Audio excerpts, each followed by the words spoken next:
Hello students, welcome to my channel. General mathematical concepts में आज हम एक नया टॉपिक समझते हैं, profit and loss. Profit and loss का ये चैप्टर ना सिर्फ हमारी पढ़ाई में मैथमेटिक्स में बल्कि हमारी लाइफ में भी बहुत काम आता है। बहुत ही इम्पॉर्टेंट चैप्टर है ये। और प्रॉफिट एंड लॉस जो है हम जब भी कोई बिजनेस करते हैं तो हमें एक हमारा एक ही एम होता है कि हमें कुछ प्रॉफिट हो उसमें। लेकिन कभी कभी कुछ सरकमस्टेंसेस की वजह से कभी कभी कुछ लॉस भी हो जाता है, और उस वक्त चाहे प्रॉफिट हो या लॉस हो, हमें ये मन में रहता है कि हम इसको कैलकुलेट करें कि हमें कितना प्रॉफिट हुआ या कितना लॉस हुआ। तो प्रॉफिट और लॉस की कैलकुलेशन हम आज समझते हैं। तो शुरू करते हैं प्रॉफिट एंड लॉस। मान लीजिए कि मैं एक शॉपकीपर हूँ, मेरी एक स्टेशनरी की शॉप है। मैंने उस शॉप पर पेन परचेज किया, और पेन को परचेज जब किया तो वो है मेरी कॉस्ट प्राइस। और उसके बाद मैंने उस पेन को अपना कुछ प्रॉफिट ऐड किया और उसको बेच दिया। तो कॉस्ट प्राइस में मैंने अपना प्रॉफिट ऐड किया, और जिस रेट पर मैंने जिस प्राइस पर उसको बेचा वो आ गया हमारा सेल्स प्राइस। तो इसका मतलब कॉस्ट प्राइस प्लस प्रॉफिट हमारा हो गया सेल्स प्राइस। अगर हमें सेलिंग प्राइस गिवन है, प्रॉफिट गिवन है, कॉस्ट प्राइस फाइंड आउट करना है, तो सेल्स प्राइस में से हम अपना प्रॉफिट को सब्ट्रैक्ट कर देंगे तो कॉस्ट प्राइस आ जाएगा।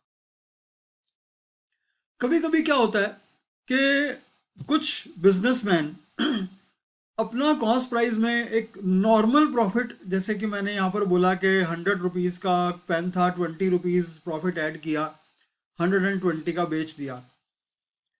लेकिन कई बार क्या होता है कि जो बड़ी इंडस्ट्रीज होती हैं, बड़े बिजनेस होते हैं, वहाँ पर ऐसे प्रॉफिट नहीं ऐड किया जाता। वहाँ पे प्रॉफिट को ऐड किया जाता है परसेंटेज में।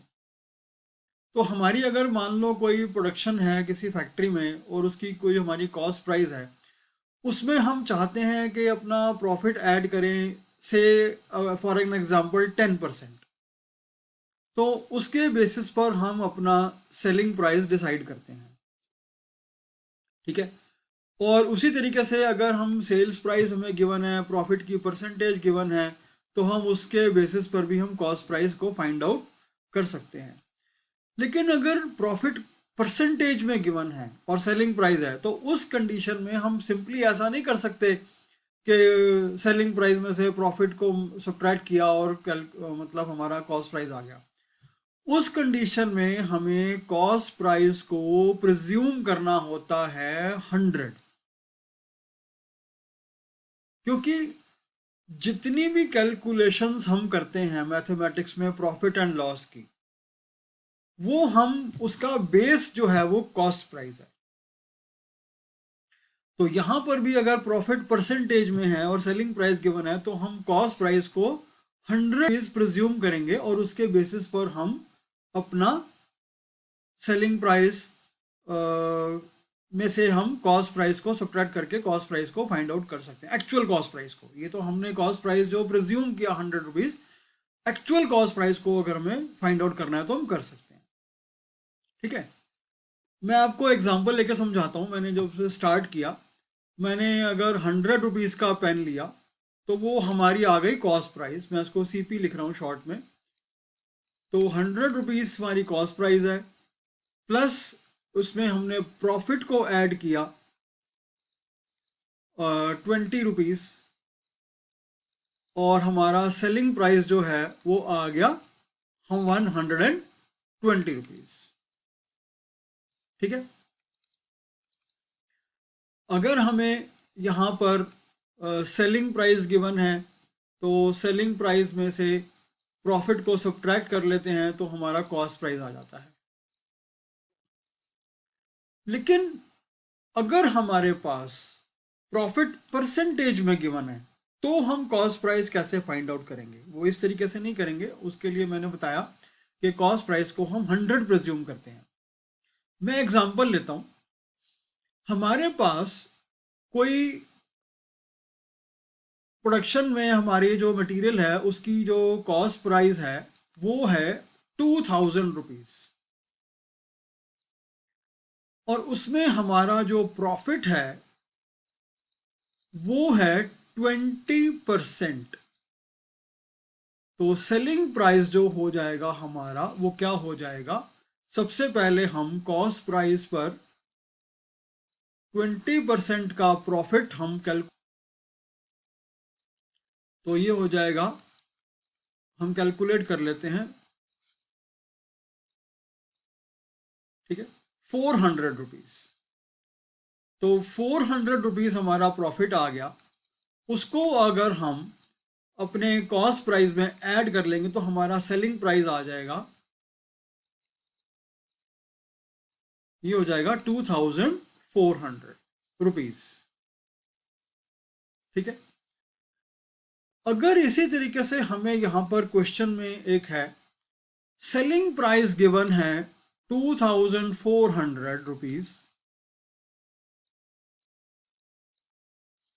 प्रॉफिट है हमारे पास 20%, इसमें जो हमारा ऐड है, हमें कॉस्ट प्राइस को फाइंड आउट करना है, तो कैसे करेंगे। यहां पर हम क्या करेंगे, कॉस्ट प्राइस को प्रिज्यूम करेंगे, let cost price is equal to 100। तो प्रॉफिट जो है 20% है, तो प्रॉफिट जो 20% है वो हो जाता है 20 रुपीज, ठीक है।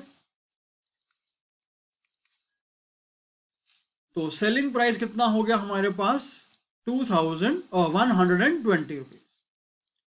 अब हम इस क्वेश्चन पर आते हैं, सेलिंग प्राइस है 2400, प्रॉफिट है 20%, तो हमें actual cost price find out करना है।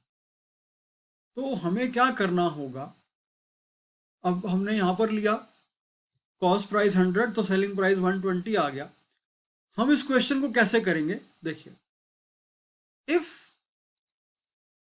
Selling price is ₹120, then cost price is equal to 100, and if selling price is ₹1, then cost price is 100 over 120,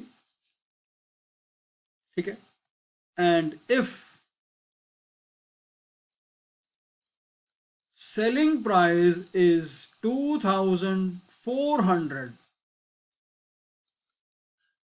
then cost price is equal to 100 over 120 multiply by 2400। तो इसकी हम calculation बहुत आराम से कर सकते हैं।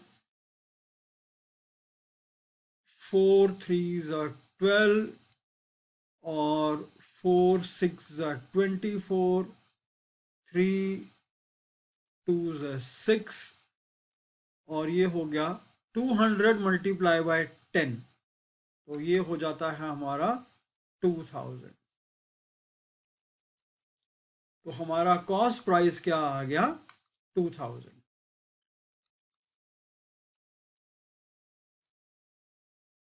ठीक है। इसी तरीके से हम कोई भी हमारे पास फिगर्स हैं, हमारे पास सेलिंग प्राइस गिवन है, प्रॉफिट अगर सिंपल है रुपीज़ में तो हम उसको सब्ट्रैक्ट कर देते हैं सेलिंग प्राइस में से, तो कॉस्ट प्राइस आ जाता है। लेकिन अगर सेलिंग प्राइस के साथ हमें कॉस्ट जो प्रॉफिट है वो परसेंटेज में गिवन है, तो हम इसकी कैलकुलेशन कैसे करेंगे, ये हमने यहाँ पर अभी सीखा। इसी तरीके से आप कुछ और भी फिगर्स अपने आप बना सकते हैं। सपोज हमने कॉस्ट प्राइस ले लिया 3000, प्रॉफिट ले लिया हमने 15%, ठीक है, और सेलिंग प्राइस फाइंड आउट कीजिए उसका। फिर उसके बाद उसी फिगर को, जो सेलिंग प्राइस हमारा आया, उस सेलिंग प्राइस से हमें कैसे कॉस्ट प्राइस को फाइंड आउट करना है वो भी आप कैलकुलेशन कीजिए। ये सारी कैलकुलेशंस आप खुद अपने आप कीजिए, अगर किसी तरह का कोई डाउट आता है, कोई प्रॉब्लम आती है, मेरी वीडियो को दोबारा देखिए। अगर फिर भी कोई प्रॉब्लम आती है मुझे मैसेज कीजिए, मैं उसको दोबारा से और अच्छे तरीके से समझाने की कोशिश करूँगा। Thank you so much. Take care. Bye.